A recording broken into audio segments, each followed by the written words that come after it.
Welcome to Work from the Inside Out, a podcast that highlights real-life stories, practical strategies, and best practices for transitioning your career from unhappiness and dissatisfaction to fulfillment, meaning, and joy. Now here is your host, career and executive coach, Tammy Guler-Loeb. Hey, everybody. I am so excited to introduce my guest today, Michele Lamoureux. Michele is an author, podcast host, speaker, and coach who guides women to own their lives and love themselves. She hosts the Good Life Coach podcast and interviews New York Times and best-selling authors, experts, and leading female entrepreneurs on the areas of business, health, relationships, money, spirituality, and more to guide women to awaken to their full potential. Each episode provides tangible tips. As the author of Design a Life You Love, Michele teaches self-love as the gateway to all you desire in life. She's been a certified empowerment coach for 16 years. Before her work empowering women, Michele spent over 15 years in corporate America leading international branding campaigns for professional service firms. Please join me in welcoming Michele Lamoureux. Welcome, Michele. Thanks for having me today, Tammy. Such a pleasure. So great to have you. And thank you for joining us from your home office in San Diego, California, where the sun always shines, I'm sure. Well, except for today. But yes, it does. Except for today. Okay. Well, that's unusual. So as you know, Michele, Work from the Inside Out, it's a podcast that's all about the changes and the transitions that we make in our lives and our careers. And you've made some significant changes. But, you know, most of us started somewhere. We had some influences or people in our lives or experiences early on that had something to do with how we've turned out, I guess you could say. So take us back to some of the earlier years and tell us a little bit about where you started or some place earlier on, what that was like for you. Sure. I will go back to when I was a little girl because it kind of connects the dots to where I was to where I am today. Wow. And yeah, so I was about 7, I think. I don't know. I'm going to be dating myself. Not everyone's going to know who this is, but I remember watching Merv Griffin on television.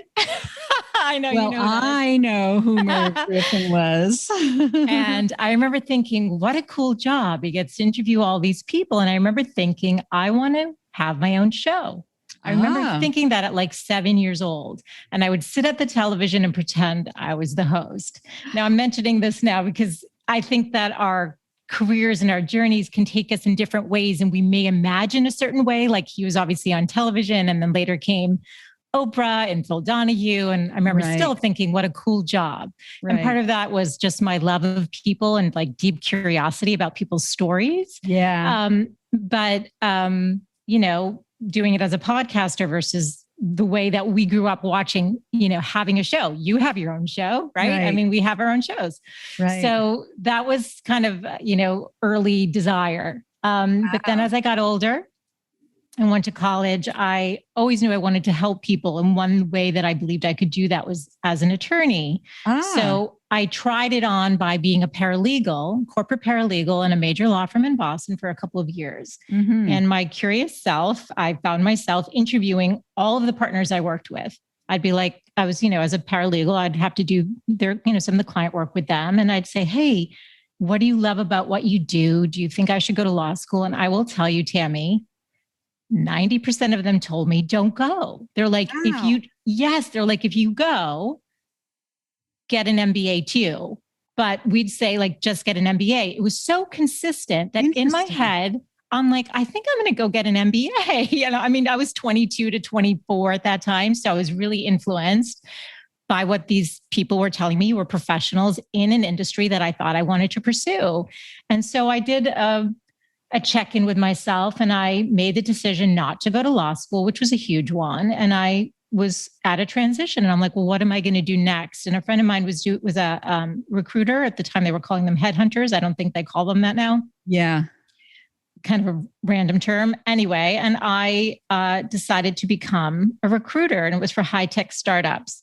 And so I found myself going from being a paralegal where they literally threw me a party when I left. I mean, I felt so loved. It was a young, vibrant firm with the greatest people, and I loved my job. I couldn't wait to go in every day. And I was working 9 a.m. to 9 p.m. Like I just loved it. I thought it was the coolest thing, to becoming a recruiter. And I was commuting to work every day, wishing my car would like smash into the meridian of the highway because I hated it so much. And I was like, yeah, I mean, that's a little dramatic.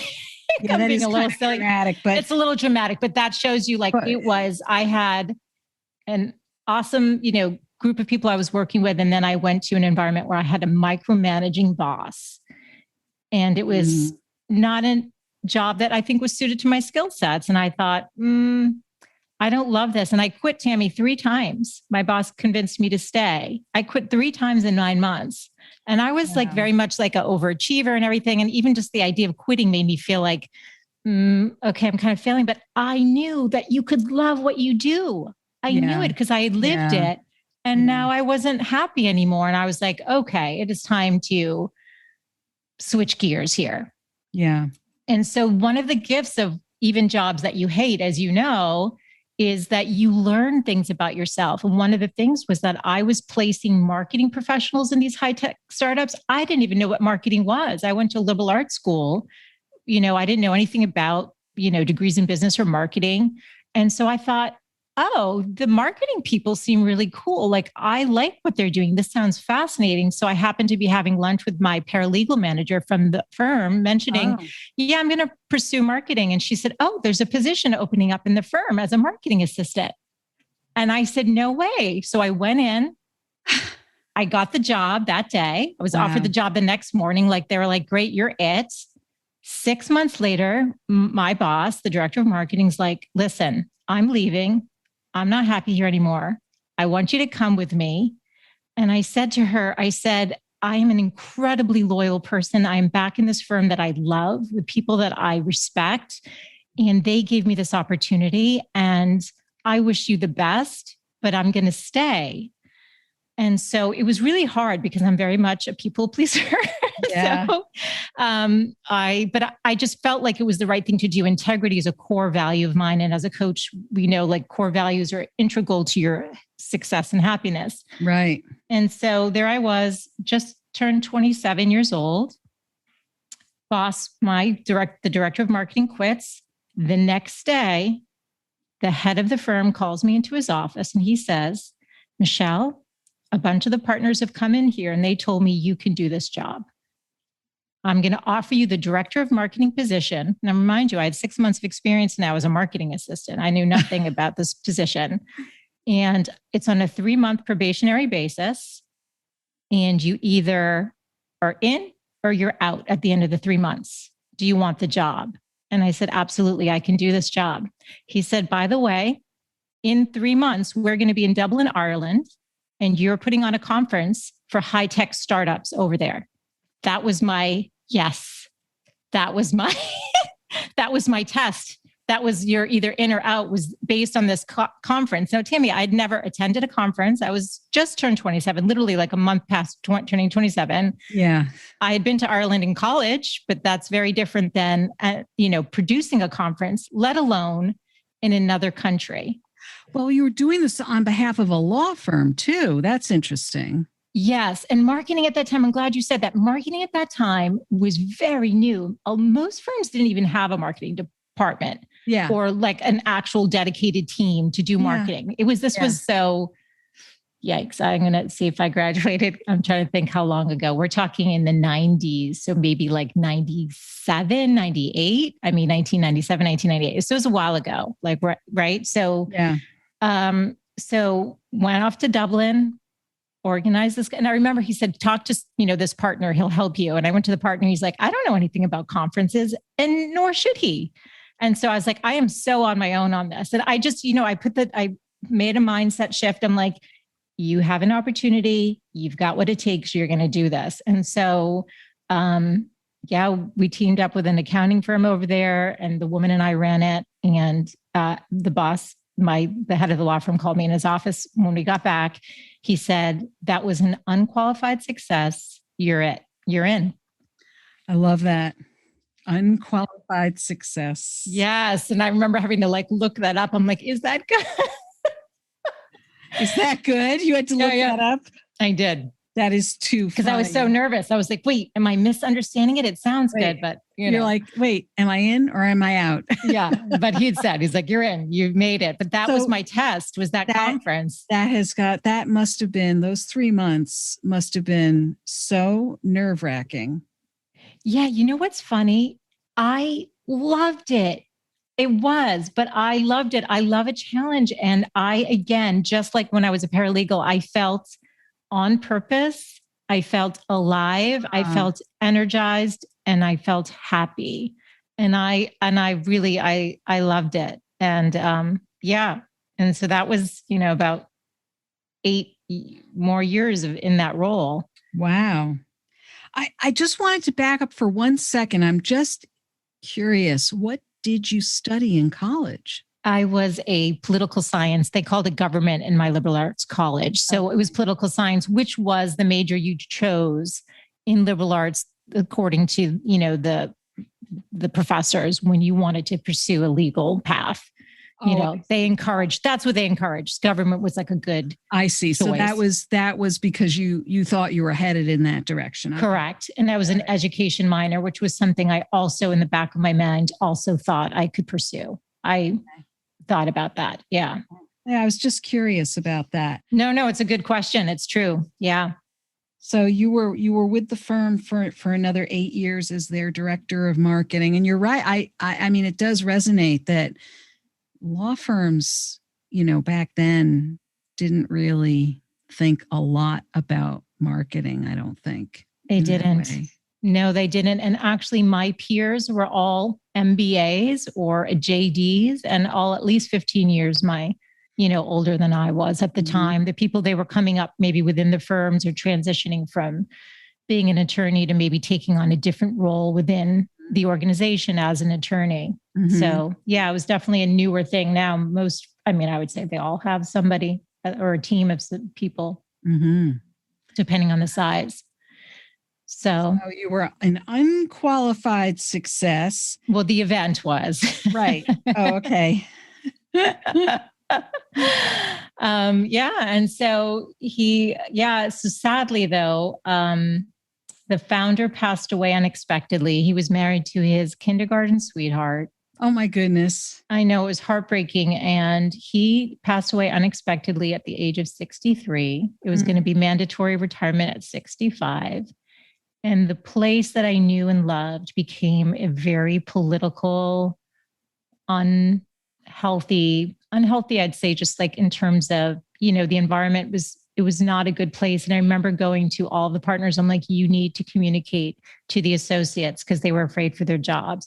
And then I'm like, the clients weren't sure, is the firm going to make it? And the rumor mill started to take over. I'm like, you need to own this message, because otherwise the external environment is dictating, and then the rumor mill spreads and nobody was feeling secure about their job. So partners were jumping ship, and it became really, I kind of equated to being in a relationship where you're like so in love in the beginning and it's so wonderful and familiar. Yeah. And then I remember the elevators would open and I'd walk in and my heart would be heavy because it was so familiar and you wanted it to be that wonderful, feeling again, but it's never going to go back. And I know people who are listening have experienced that, whether it's because they got a new boss or somebody who made their job, not enjoyable anymore, or they outgrew it or whatever, where you're just like, shoot, I can't stay here anymore. Yeah. So, yeah. So that really, it was just time. I did stay for another year and a half out of, again, integrity is a core value. For me, it was like a family and I wanted to do as much as I possibly could. And so I stayed another year and a half, but it was getting to the point where my heart was just like, I can't do this. It's not good for me or anyone else. Yeah. Sadly, I think it was 3 or 4 months after I left, the place imploded. They It just that, everyone made a deal, like 100 partners, 100 attorneys went to one firm, whatever. It just basically broke apart. Yeah. And it was heartbreaking for, I think, anyone who worked there, because it really was such a wonderful place when things were good. It really was a wonderful place. But I'd always envisioned being an entrepreneur. And so I got certified as an empowerment coach. I had a friend coaching was a newer thing at that time too. And I remember thinking, this is cool. Like let me pursue this. I'm always about this interests me. Let's see where the path goes. I got qualified to administer the Myers-Briggs personality assessment because I always found that interesting. And I set up my own company and I went out on my own. Wow. Yeah. I had actually always had that desire to be, it was interesting because even as the director of marketing of this firm and even as the headhunter, we represented startups. And I always loved the energy and the ideas, that came out. I was like, wow, somebody took this concept and they grew something. Like I've always loved that. And I thought, okay, I can do this too. Wow. Now, you were still in the Boston area at that time? Yes. I only moved out to San Diego about 5 years ago. So my whole professional career for the most part was in Boston. Oh, okay. So you decide, so right from there, you went into coaching then? I did. I went on my own. Yeah. I was being called, and I don't know if you could relate to this, but I was really being called to more heart-centered work. As much as I loved corporate, I was feeling like I was meant to do more with empowering specifically women. I've always been called to that. And I'm wondering if some of the people I know, the people who listen, it's both men and women. But at some point I got married later. I had my first child at 38 and I decided to stop working. And that can be a hard decision when you really you have that part of you that's so professionally minded. Yeah. But I had started a podcast in 2008 when no one was doing it. Oh, that's great. Yeah. And it was called The Good Life at the time. And when my daughter came, I stopped. I was like, you know what? I'm going to go all in on this motherhood thing. And at some point when she entered preschool, there was just a part of me that wanted to feel more whole again, to engage my brain in ways that didn't involve play dates and, all the wonderful things you do as a mom. Right. But something that wasn't me as the mother or the wife or the daughter, the sister, that was really just for me. And so I got certified as an empowerment coach, as a holistic health coach. Oh. And part of what they offered when we graduated was a program that they were running to write your own, like to learn how to self-publish a book. And that was another goal of mine. So I said, I'm going to take this course. And I'm mentioning this for anyone who's in a place of transition, that the pursuing what interests you can take you on these really interesting journeys. You don't know where it's going to end up. I never used my holistic health coach certification. However, then that book writing course, they offered us the opportunity to win our $1,000 tuition back. Wow. And win Marie Forleo's B School. And so for anyone who's an entrepreneur, they may be familiar with that, but that course is $2,000. And so I was like, okay, well, what am I going to write? I just finished this nutrition program. I should write a book on something health related, but my heart was telling me, no, you need to write something about to help empower women. And so they told us that the book could be on anything we wanted. It didn't actually have to be nutrition related. And so I'm a believer in that listening to your intuition is what guides your life in the direction of your heart. And that we are all born with specific dreams and abilities and gifts. And part of our journey is to remember who we are at a soul level and what we're here to do. And I think on some level, we're all here to be in service of service and to express the love that we are. They may sound a little overly, but I do believe that. Yeah. I'm wondering, for those people listening who, let's say, wonder, well, how do you do that? How do you listen to your intuition? What are the signs that tell you that you're listening to your intuition? I know when my intuition shows up, it just usually shows up as a thought that feels like it almost came out of nowhere, but yet it's sort of an insightful thought or a perception that just feels right, kind of in a grounded kind of way. And it's not based on any hard evidence of anything that I put together intentionally. It's just usually I might be listening to somebody or I've been thinking about something for a while, and then a bunch of thoughts sometimes kind of merge together into some kind of integrated thought that makes me think something I could say at that moment would be helpful to somebody. That's sort of my definition. But I think, for some people, I wonder if they know that everyone is really intuitive in their own way. And I'm just wondering what it is for you. I love that question. I agree with you 100%. Everyone has intuition. Everyone is intuitive. And I think I think most people have an experience where, they talk about that gut feeling. You just feel it in your body where it just doesn't feel good, whether it's a situation where you're like, I shouldn't be here. This isn't good for me. Or I remember when I was out on my own, I remember being at a pitch meeting and they wanted to hire me and everything in my body was like, no, do not take this on as a client. This is not going to be a good experience for you. And I turned that intuition off and my brain said, no, this makes sense. This is, a respected company, blah, blah.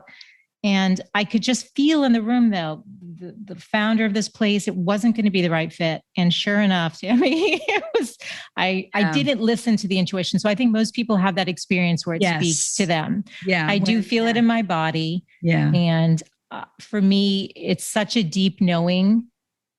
And for anyone who's wondering what it might look like for them, it's what you talked about, where it isn't an intellectual process. Yeah. You use the word grounded. Yeah. It is so grounded. And it's just such a knowing. Before the mics went on, we were talking about my husband had a fall. Right. And my daughter was outside and watched it and he got rushed off to the hospital and was awful. And my daughter kept saying, is he going to be okay? And she said, Mommy, I feel in my body he's going to be okay, but I still can't help but being scared. Sure. And I said, love, that's your intuition. He's going to be okay. Because I was feeling the same thing. Yeah.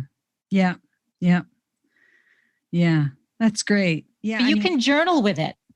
Yes. I journal with it. I journal with my higher self or that higher knowing. Yes. And you can sit with a pad of paper and a pen and you can say, what do I need to know about this situation? And I will tell you, Tammy, there's times where I go back and read what I wrote and I think I would never have written these words.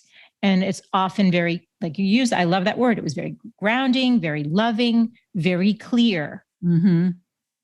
Yeah. Versus, well, maybe I should, or this is a good opportunity, or no, that's your mind talking. That's all the rationale, the rationalizations, the talking yourself into something because you have other concerns that you're also trying to balance out, whether it's, well, I could use the money or this would fit into my schedule or Yeah.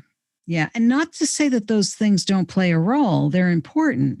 But how often do we say to ourselves, afterwards, I should have listened to my intuition, or I should have listened to that part of me that said, this is not a good idea. Right. But that's how you learn. Yeah. Right. And then even with the experience, you just go back and you go, okay, your intuition said, don't take that client. And you did. Yeah. And it wasn't the positive experience. It's not the end of the world. And you also learn, okay, I can still rebound from it, but your intuition's always working for your highest good. Yeah. Always. So I want to go back to something else here. When you left the law firm and you got trained as an empowerment coach and certified in the Myers-Briggs, was there any sort of period of time in between those two things, or did you leave the firm and then just go right into coaching training? Or was it a very conscious decision? I'm not going to go look for another job. I'm definitely going to go out on my own and do my own thing. Because that's quite a leap from 8 years at a full-time job to being an entrepreneur. So I'm just curious about that. Yeah, no, for sure. I had been thinking about, like I said, being around all this entrepreneurial energy. My dad's an entrepreneur. My grandfather was an entrepreneur. I actually had always felt like I would be on my own at some point. And even, within any company, you hit a point where the growth isn't as significant, like as you're not growing as much as a person, you're not growing as much professionally. And I was already hitting that point where I'm like, what's my next step going to be? Yeah. Again, I'm so loyal. I could have gone to another firm. In fact, one of our major competitors offered me a job as their director of marketing. And I had to sit with that decision. And I remember thinking, again, intellectually, gosh, this is an incredible opportunity. I could grow and whatever. But unlike a lot of the attorneys that left and made deals for themselves, I had so much loyalty to that founder and my experience that I wanted the experience to just be that nice memory. I was like, you know what? This is the time for me to just go out on my own. So I did get certified as an empowerment coach pretty much right away. I found a program. I mean, I had to do my research as to where. It was a program in New York. And then the Myers-Briggs came later, probably like a year or two later. Yeah. Just more continued education, just again. So there was a ramp up period though. Correct. Right? Yes. But I did incorporate right away, and I just got going. I just got going. So you felt confident that you could just build this up and make it happen. I started so young as the director of marketing and didn't know anything about it, and really grew that. The firm was 9th largest when I got there, 3rd largest when I left, helped brand it around the world, grew a team. We had, comparatively to other firms, our team was so small. It was like a fourth of, we had 5-6 of us. Most law firms had 20 people in their department. I had, 5. Our budget was a fraction of what they had. So I knew I could figure things out. And also it becomes information. I mean, I think people are afraid to try because they want certainty. The brain loves certainty. Yes. And I do think I know a lot of people don't have this, and it's not good or bad. I actually think, my friend who does the Myers-Briggs said that my personality type is the type that likes to take risks. So I think that I also have that on my side. So for somebody thinking like, wow, how did you, I do like to take risks. So I think it wasn't, maybe the uncertainty wasn't a barrier where I know that it can be. But that doesn't mean I didn't hit obstacles. You know what I mean? Right. But you were willing to deal with the obstacles if they showed up, that you were willing to take risks. So I think most people would say, how'd she do that? But it sounds like you were willing to face whatever came along and just dealt with it if it did. Yeah. And I don't know if this is helpful, but I do know that when I was at home with my daughter and went to relaunch my podcast in 2018 and, had taken time off, right? So I had gone out on my own. I'd had all this corporate success. I was making all this money and, had a sense of self that I no longer had as just a full-time mom. That when it came time to relaunch, honestly, at one point, my biggest obstacle, Tammy, was my sense of self-worth and where I belonged in the world. And so that's why I'm so passionate about doing the work that I do now, because it doesn't matter what age you are. I relaunched a podcast at 48, and I'd say for anyone who's wondering, how do you do that? It's really, I think it takes 3 things. One is curiosity, just to really get to know yourself. That's the vehicle to just, maybe you reach out to somebody and say, hey, I've been thinking about a podcast. Tell me more about it. Or I've been thinking about doing what you do. Can you tell me about this industry? Or just being with a sense of play of like, what am I really good at? I think it takes courage, being your own best friend and champion, and just knowing that you are going to hit hard times and embracing yourself and having that courage, even when you're having self-doubt, because you will. I mean, we're human. We're going to have self-doubt and you're going to hit these challenges and all these negative voices are going to pop in your head, and you're just going to keep having courage. And the third part is, I think, commitment. What's the one thing I can do today that moves me forward towards this journey? So I've got the curiosity. I want to explore whatever, becoming a holistic health coach, becoming a coach, becoming a podcaster, going into this new industry, starting a new job, going for the boss's position, whatever. What's the one thing I can do today? Just really chunking it down so that it feels manageable, because you can have the dream and the big picture. And I fully encourage having the longer term vision, but all you have to worry about each day is that next step. And then it's the incremental results that accumulate over the time that ultimately takes you on your path. Yeah. No, I think that's great advice. In fact, usually towards the end of the interview, I usually ask my guests, what would be some key advice you give to people who are thinking about a transition? And I think you just gave it to us. This is a great framework, curiosity and have almost a sense of play about it, and then the courage, be your own best friend and champion, even alongside your self-doubts.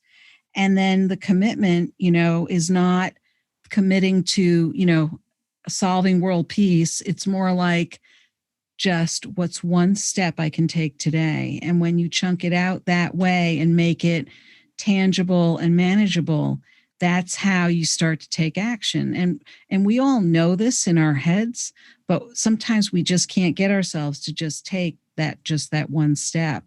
And the thing is when we do things that way, it really is like one thing leads to the next. So folks, just take that next one step. There you go. And tell us about your book. So I wrote a book called Design a Life You Love, A Woman's Guide to Living a Happier and More Fulfilled Life. And it's broken out into 6 chapters, and it covers, and it's funny because my younger brother's very sweet. He's like, I love that book. He's like, why did you write it just for women? And I said, well, because that's what I'm called to do. And I follow what's in my heart, but it's broken up into life, love, career, body, relationships, and simplicity. And it's all about loving yourself. And again, honoring your intuition in your own unique voice. We are all here with special gifts that we are here to share. Nobody has more magic in them than somebody else, even if it seems that way. Yeah. And that whatever's been planted wants voice, wants to come forth. Yeah. And so actually the book is actually right now a free giveaway on my on my website. I meant to take it down a while ago, but yeah, it's free right now. Wow. I started that a few months ago, and I just have left it because I think it's been a hard year for people.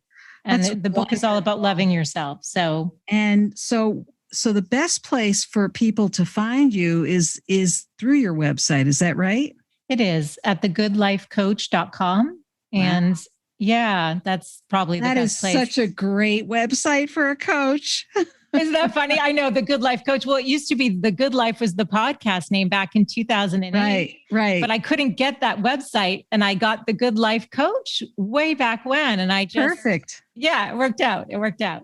That's great. So people know where to find you. They know where to find your book for free, which is amazing. And I want to thank you for being here today. This is wonderful, Michele.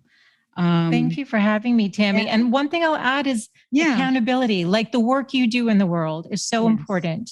Yes. Because you get to be the mirror for somebody. That's right. Who needs that championing, that support to reflect back all the good that's in you. And so I'd say, especially now with everyone's struggling on so many levels, don't go it alone.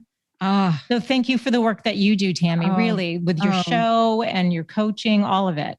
Well, right back at you, but I'm glad you added that last piece, because nobody should go at any of this alone. It doesn't work. No. So on that wonderful note, I will say thank you again. Thank you. I hope you enjoyed my interview with Michele Lamoureux. It was so interesting to speak with her to learn about her professional journey. What is your key takeaway from our interview? If you are interested in any of the resources or links mentioned in today's podcast, you can find them on the blog page of my website at tammygoulerloeb.com. Just look for episode 136. Are you anticipating your next professional move? Or perhaps you're feeling just a little stuck? Stay tuned for my new book, Work from the Inside Out: Break Through 9 Common Obstacles to Design a Career That Fulfills You.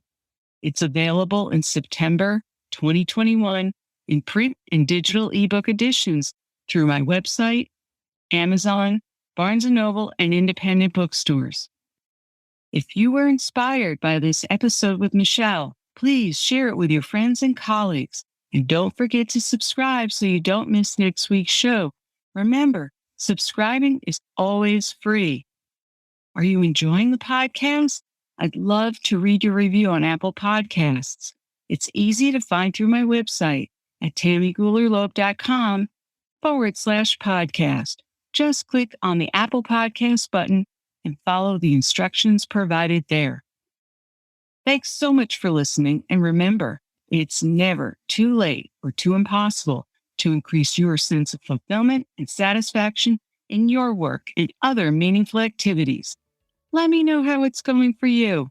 I'd love to hear from you. Bye for now. Thank you for listening to the Work from the Inside Out podcast. For more information, you can find us at www.workfromtheinsideout.com.